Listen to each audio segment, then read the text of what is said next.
Hello again. Our guest today is a well-established actor and an author. He served in both capacities for his widely acclaimed monodrama, Confessions of a Nightingale, about Tennessee Williams, and he has now written his autobiography. Please join us in welcoming Ray Stricklyn. And now, here's your puckish man of the half hour, Skip E. Lowe. Demons. Ooh, that's strong, isn't it?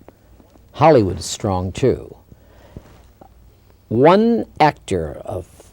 This is about an actor who's took a Hollywood journey. His name is Ray Stricklyn. How are you, Ray? Pretty good, thank you. Glad to be here. You've had an interesting journey of Hollywood and New York theater. And from Texas. Where in Texas? Houston. You grew up in Houston. Right. You just wrote a book called Angels and Demons. Wow. That title is really... Well, it's really, when I was playing Tennessee Williams, it was really sort of taken from Tennessee's works. Oh, really? He was always complaining about, he was afraid if he got rid of his demons, he'd lose his angels. Oh. As my life progressed, I figured if I got rid of my demons, I'd find my angels. So that's sort of where the title came from. Grew up in Texas, went to the theater in Texas, or you directly went to New York? No, I did amateur theatricals in Houston. In Houston. And then I went to New York and happened to win and an met acting very scholarship. powerful people after you got this scholarship in the theater. Where was it? The theater scholarship was a old school called Theodore Irvin Studio for the Theater. Okay. And Cornell Wilde and Ann Baxter had been former students. Mm-hmm. And this is the late 40s I'm talking about. Right. And I auditioned with, ironically, a Tennessee Williams one-act, Mooney's Kid Don't Cry. Uh-huh. And I won the scholarship, the Cornell Wilde scholarship. Uh-huh. And it was a Cornell Wilde? Yes. Oh, really? I interviewed him at the end of his... He was wonderful. He was a great... Did you ever meet him after? I never met him. No. Never met him? At all the years you've been in town? Been at parties he was at, but yes. I never met him. Ray Stricklyn, tell me, first theater job after that, you met the first star. Who was it? What was the very first big star that you worked? Because you went right into it. Well, the first really big, my first Broadway break was a Moss Hart play called The Climate of Eden. Right. And the young girl who played one of the leads in it was brought over from England. Mm-hmm. And she turned out to be the marvelous actress, Rosemary Harris. Wonderful. And we played brother and sister. Uh-huh. And John Cromwell, who was a great movie director. Right. But he had unfortunately got caught up in the witch hunts of the day. Uh-huh. And he went back to acting and played my father in the show. And he had directed Bette Davis in Of Human Bondage and wow. Since You Went Away. And it's a marvelous film. Anne and the King of Siam. Right. Theater, you did a lot of theater there in New York, and then come to Hollywood. As a young man, tangled up with these strange, all kinds of wonderful people, stars, society people, all kinds. Tell me. Well, I made my film debut in a Paramount picture called The Proud and Profane with Deborah Carr. And is this it right here? No, that's I don't have a shot. Oh, you don't have it? There. Okay. And William Holden, but we filmed that in the Virgin Islands. But from that tiny bit, I was brought to Hollywood, and my dearest friend at the time was Phyllis Gates, right? Who, just as I was arriving, married Rock Hudson. Uh-huh. So I became very close in that milieu, and my first celebrity party was at their wedding reception. Uh-huh. And I remember meeting Luella Parsons and the leading... And how old were you at the time? Very young. Well, no, I wasn't that young, really. I was about 24, but I looked about 17. Right. So everyone thinks I was a child actor, but I really was older than I looked. Uh-huh. And But Susan Hayward was there. And you met James Dean Well, Jimmy I knew in New in York. New York. Yeah, When he was doing the Playhouse 90, or was it? Well, no, it was really even before that. We were both starting. It was in 1951, and we were both brand new to New York. Uh-huh. And just met on the rounds because we used to compete for the same roles all Right. the time. And we became quite close in those early days before he became a movie star. You look very much like him. I want to show this. Look, get close up to this. Look at you here. This is Diana Varsi, isn't it? Diane Varsi, Varsi, right. I And love that's her. This Gary is in Cooper. 10th North Fredericks. 10 North Frederick with Gary One of my Cooper. favorite films. Yeah, that was my best, I think. With Gary Cooper. Right. And matter of fact, you were nominated. I had a Golden Globe nomination for that. You did. Yeah. It was wonderful. You remind me of a Jimmy Dean type. You were there. Well, That's right. the publicity all said, is this the new James Dean? Well, of course. What studio was it? 10 North Fox. Fredericks? Was it 20th Century Fox? Of You course, had there some were great no- experiences at Fox. Oh, yeah. I was there too for a while. I did a few movies there. But tell me about your experiences at Fox. Some Well, of of them. course, I loved being under contract. This is stock contract. Right. Going to school and No, studying. no, no, no, you did- no. Okay. I was a little above Okay.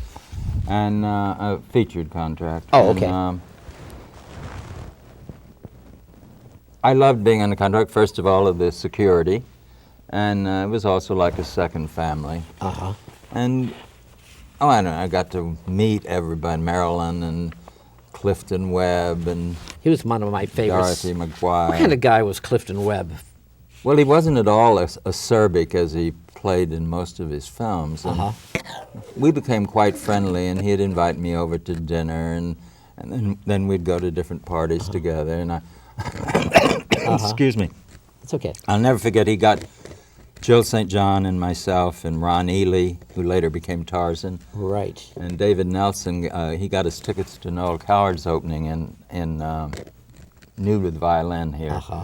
And he and Clifton were good friends. So, of course, I was elated, and we got to go backstage and meet Mr. Coward. Right. So the next day, Clifton couldn't wait to hear what his young charges thought of Mr. Coward. And unfortunately, Ron Ely spoke first and indicated that he thought Noel was a little swishy, I guess would be Right. the word. Excuse me. Clifton blew his top, stormed off the set, wanted to have Ron fired, but it was too late for that. But anyway. Marilyn Monroe. Tell me about Marilyn Monroe. Came into your rescue on the movie that you were making or something. We were doing The Lost World, and Michael Rennie was one of the stars, and the great Claude Rains, and Jill St. John again. But I arrived at the studio late one day, and no one was working. And I said, Mr. Rains, what are they, lighting the set or what? And he said, oh, no, my dear boy, we actors are on strike. And I said, what for? We just got over a real strike. Right. And he said, well, the studio, in an effort to save money, have taken away our coffee urn, which is pretty silly. And because we always had free coffee on the set. So Michael Rennie refused to work and got the other actors to not. Just for that. Just 'cause That's of that. funny. So he called Marilyn Monroe, who was shooting Let's Make Love on a nearby soundstage. And That was one of her last movies, isn't Oh, it? Let's I- Make Love. Oh, no, almost. No, Or no, next to no, last, no, I think. Next to her last, yeah. Go ahead. And he told Marilyn what was happening. Well, she thought that was hysterical. And she said, well, I'll get your coffee back. She said, I won't work either. Well, of course, they never knew when she was going to work anyway, so believe me, we got our coffee back pronto. 20th Century Fox had it's great. So, did you ever see Peggy Cummings on the set there? No, that was before my time. Yeah, I was there then.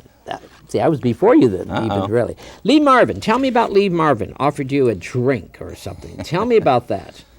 I was reading about that. I guest starred on Lee when Lee was doing a series called M Squad. You did a lot of TV things, A lot of didn't television, you? yeah. Television, yeah. Go ahead. And it was basically a two-character script. I'm sorry, I've got That's something in my okay. throat. That's okay. Lee Marvin's a great guy, isn't he? He was. Had quite a reputation as a womanizing boozer. Oh, he and his stand-in invited me into his dressing room after the shoot for a drink. Uh-huh. And after we'd had a couple, he disappeared. And when he came back,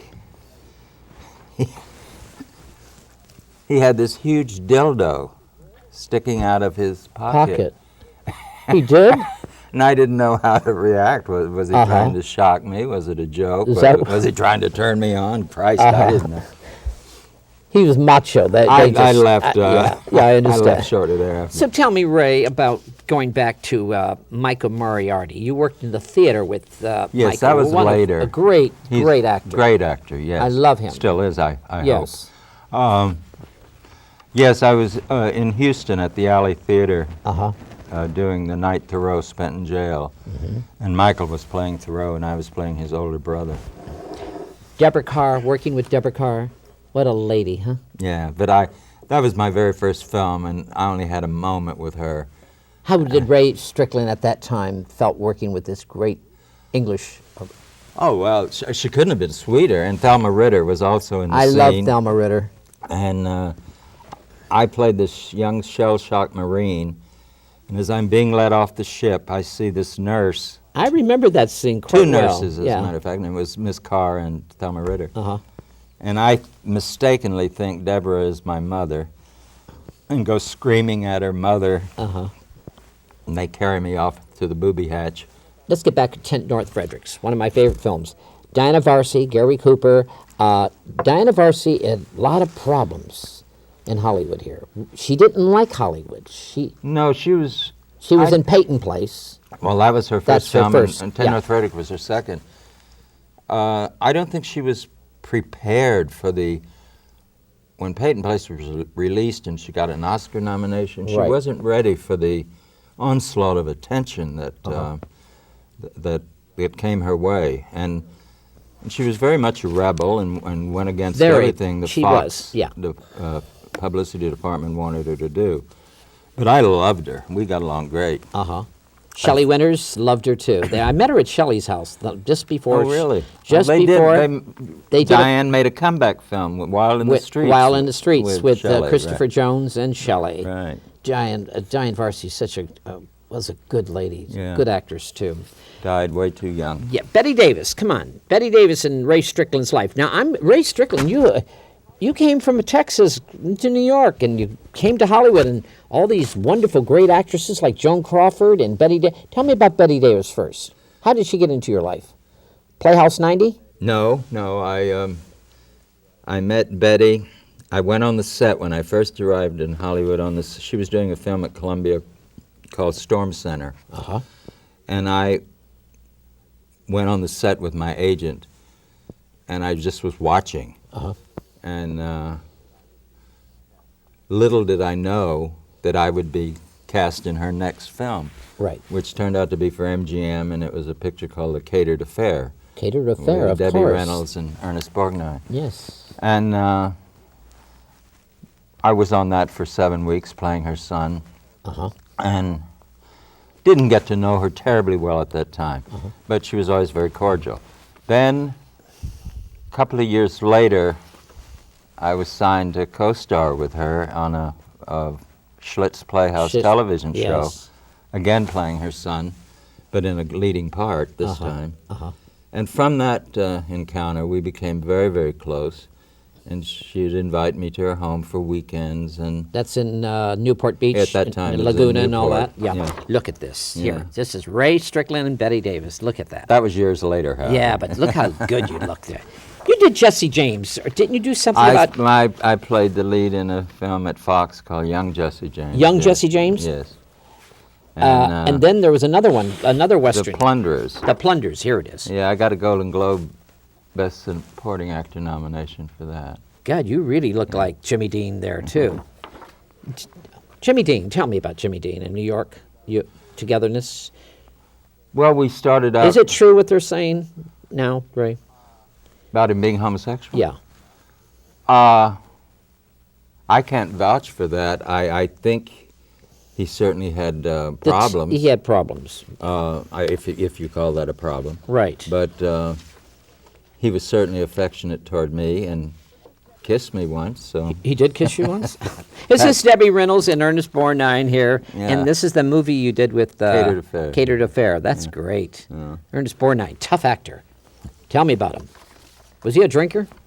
Or I didn't see that side at all. Uh-huh. I remember he was up for the Academy Award for Marty when we were doing this film. Uh-huh. And the night he won the award, he didn't have to come to work till late the next day, and Betty Davis had a big sign. He was of Italian descent, and then Anna Magnani had won the Best All right. Actress. One of my favorite actresses Yeah, in the so- whole world. Another Italian. And so Betty Davis had a big sign posted, "Italians go home," and put on his dressing room door. Joan Crawford.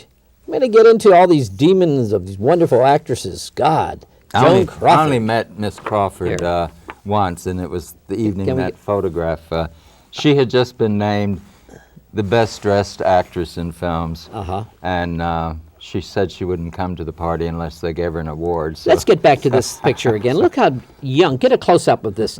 Look at Ray. Look how young you were. God, you were Wow. very young. We all were one. Wow, you look great. You remember that moment right now? When you look at this Oh, picture, what do you sure. think of the... Oh, it was at the very beginning of my career, and suddenly there I was with the queen of Hollywood, practically. You know, Right, or right. the movie star, anyway. You used to go out a lot to McCombs, Cyril's, and all those places. How was Hollywood then? Well, I Yeah. didn't go. I didn't frequent those places. I remember Rona Barrett, who's a famous gossip columnist, Right. taking me to, I believe it was the Mocambo. It could have been Ciro's Uh-huh. for Bobby Darin's opening, introducing him to Hollywood. I think that would be Cyril's. Ciro's. Yeah. And I remember that. Uh-huh. Bobby Darin, what a great guy. I met him in New York years ago. I never, he was, I he never was knew just- him. No. Ray, you've been around Hollywood a long time. You knew Tennessee Williams very, very well. You start doing a one-man show of Tennessee Williams called, Confessions of a Nightingale. tell me about the Confessions of a Nightingale. Well, I had retired from acting for 12 years. Did you really? Oh, that's right. You became a I PR. became a publicist for Elizabeth Taylor and Richard Burton, and Was it tough for you, Ray Stricklyn to give up acting oh, it almost to killed me. to another actor and give work, Yeah. give them work? Yeah, it was very difficult at first because I still How wanted did you to handle act. that, Ray? How did you? Well, It's I had to eat, uh-huh. and it turned out to be a good 12 years because I got myself out of debt, and then I wanted to act again, and Who's some of the people you say? Joshua Gabor too? no, I didn't. Well, we did work on a project with the dreaded Miss Gabor. She's kind of interesting, isn't she? Oh, well, she's interesting, Yeah. yeah. You had some great experiences with her, Ray. Tell me one exactly, if you have one. We were handling Rubik's Cube, which was a Hungarian game. I don't know if you remember that puzzle that came out. Yes, I think so. And Go the ahead. toy company had already contracted Miss Gabor to be the spokesperson for the game. Right. When we came aboard as the publicist, and I'll never forget, had to go up to her house to go over the guest list for this party she was going to throw to introduce the toy. Right. And she said, "Bring all your stars' names." So I brought our list of stars' names Right. to go over who she wanted invited. Right. So I just read off the first name that happened to be on my list, and it was the wonderful, Cesar Romero. Cesar Romero. And she said, "Oh, no, darling. I don't want no B movie stars at my party." Oh. And then Glenn Ford, no, he drinks all my liquor. He never sends me thank you flowers, you know. Oh, it went on and on and on. It just, I did not like her at all. Uh-huh. She was a tough lady. Tell me about Confessions. Let's get back to Tennessee Williams. Well, that's what brought me back to the theater with a bang, shall we say. Right. And I've played it now for, over 1,500 performances. Really? And it returned me completely to the theater. I gave up the PR job. You do love the theater, don't you, Oh, Ray? yes, I'm looking yes, at you. yes. That's your first love, isn't it? That's my first love. Because you left that Houston as a young man, theater. Right. You can never leave that. That's No. the love. Go ahead, Ray. No, it's brought me my greatest success, I would say. Uh-huh. And won many acting awards for it, and it changed my life completely. Uh-huh. not only financially, but just giving me back my About what I Tennessee wanted Williams, to do. he has come to see your performances many times. Has he graced you with this? No, he had died, unfortunately, before I did this. Oh, really? Yeah. Yeah, he died in 80. Tennessee died before He you died did this? in 83, and I didn't open this until 85. Ah, but you knew him. Oh, yes. When I was a very young man, I typed script revisions for him when he was writing Cat on a Hot Tin Roof. Right. When you prepared for doing the Nightingale, did you look at movies of his talk shows with? No, I didn't. I saw some after I had started on it. Right. But I listened to a recording he had done reading his poetry and scenes from his plays. Mm-hmm. But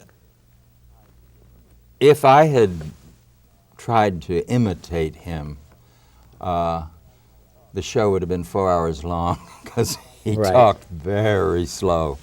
So I did my own essence of him Yeah. that I hope worked. I've seen it several times. I I thought know it was you- just wonderful. I came in with Bobby Morse, who did True After. Oh, I know. And he just loved you. I Yeah. thought you were, and I knew Tennessee very well. Ray Stricklyn, this Angels and Demons, this book is brand new. It's, Yeah, it's be going to have a out. book signing at the Book Soup on June 10th. June 10th at the Soup Book. And it's going all over. Yeah. And I tell you, this is all of your Hollywood journey, isn't it? Yeah, and New York. In New York. But tell me, Ray, about Rock Hudson. You said something about Rock Hudson in this book. Well, of course, Tell me. as I said earlier, Even Inquirer did something about it. Oh, Inserts. The yeah. Inquirer? I'm sorry to say, yes. go ahead. No, Rock I met when I first arrived because he married my best friend, Phyllis. Right. And so I was around them a great deal in my early days. I did not know him in the latter years, although we would occasionally see each other at a party or something. Right. But I always found him to be wonderful and gentlemanly, and and was devastated when he died with AIDS, of Yes, course. yes. Henry Fonda. Well, he You were was at his house the night that he got his the Oscar. Oscar. Yeah. Well, he was my prized client when I was in the PR. Oh, so bu- that's when you were in the PR. PR He was business, your client. Yeah, and so I spent more time, I guess, with Mr. Fonda than any other client. So Ray, as an actor, as a publicist, it's really the same practically, is it or not? Tell me.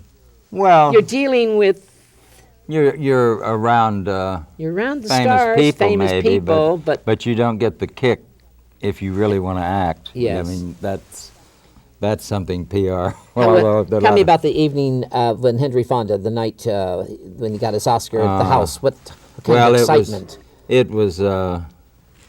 We assumed that if he won, that there would be an outpouring of the press and photographers arriving at the house. Right. Which, of course, did happen, and Jane Fonda had accepted his award for him and said, "We'll be right over, Dad." And she was married to Tom Hayden then. And sure enough, about 45 minutes later, they arrived, followed by the paparazzi. Right. And Jane, Hank was very frail, and Jane presented him with the award, and tears started to come to his eyes. It was a very moving moment. She's a wonderful lady, though. I don't know her well, but I certainly admire her. Yeah, I do too. Richard Brooks, Screaming Battles with Elizabeth Taylor and Debbie Reynolds. What's Yeah. that all about? Screaming Battles on the set? Yeah, well, when we did Catered Affair, Brooks hadn't wanted to cast Debbie because she at that time was primarily known as a musical comedy. Musical comedy, yeah. And he didn't. This was a dramatic role, and Yeah. he wasn't sure she could handle it. But she was so popular that the head of the studio insisted that she be used. This is at MGM. Right. And one day she had just become engaged to Eddie Fisher, and he had given her a very expensive engagement ring. And one Right. day before we were to start shooting, she forgot to take the ring off. And we were playing this poor Bronx family, so the diamond didn't go over too well with Mr. Brooks. Uh-huh. So he proceeded to call her every four-letter name in the book, and she went off the set screaming, And she called Elizabeth, who was shooting on the next soundstage, and complained. And Elizabeth said, well, the same thing happened to me when he directed me in the last Yes. time I saw Paris. And so it... Did he commit suicide? No, I don't No. think Is so. he no. still alive? No, he... Now, with he- director, I am thinking that he was watching television one night, and he was sitting there with his wife, and he looked at the news, and he says, honey, I don't want to live anymore in this world to listen to this news. He goes into the bedroom, gets the gun, puts it to the mouth, and shoot himself. What director did that? Is a very famous director, and I've been trying to find out. Oh, I don't... You don't, that's- and I thought it was know. Richard Brooks. No, No, he's still no. alive then, Richard. No, Richard isn't alive, but He isn't, he but didn't. He didn't end that way. He didn't end that way. No. He was a tough director. Yeah, but a good one. Yeah. Ila Pino, one of my favorite actresses. Anna Magnani, Ila Pino, Betty Davis. You've dealt with some very strong ladies, my dear. Yeah, Tell me about Ila Pino. I played opposite Ida on a 4-star playhouse called That Woman, and it was the story of a demented woman who was losing her mind, and Right. she had come to this farmhouse to recuperate, and she meets this young farm boy, which I was playing, and it was a story of their growing infatuation. And the townspeople think she's raped the young boy when, of course, she hasn't. But Right. and that was that. But all during the shoot, she loved young talent. And after every scene, she would say to the cameraman, "Now make sure you get a good close-up of Ray." Oh, isn't that nice? Which was very nice. And I was never better photographed in my life. She's a Until great, the cameraman finally said, "Ida, you're the star." So. Yeah. She was a great director, too. Oh yes. She was great. You became good friends. Yeah. Close to the end, practically, right? Ray, Angels and Demons, hard book to... Was it difficult for you to write this book? In a way, What certainly. was so difficult for Ray Stricklyn to write When I this? started it, which was only about a year ago now, Right. I Is that all? Just Yeah. a year? Wow. I had since I'm not world famous, I had no idea that it would be published, and I was really writing it as therapy for myself, and trying to figure out where my life had gone right and wrong, and so I really, that's how the book started, and otherwise I don't. If I'd been really thought I was going to write it for a publisher, Right. I don't think I would have been as honest as I am in the book. Has it been hard for you, though? Well, actually, it was very therapeutic writing Really? it. Uh-huh. I finally figured out after I put the last exclamation point on the book that I was more successful than I thought I was. Right. You And, realize who you were. And I gained a You little... never really looked into that mirror, did you, Ray? To No. stop and say, Ray Stricklyn, take a breath. You know? Sometimes we don't do that. No. But you're looking at this Angels and Demons right now. I'm seeing that. This is a great, great cover. Look at this cover. I just love it. I'm going to read it all. Well, Thank you. I think it's a good read. Thank you, Ray. And it's an honest read. It is an honest. You feel honest about it. Brutally honest.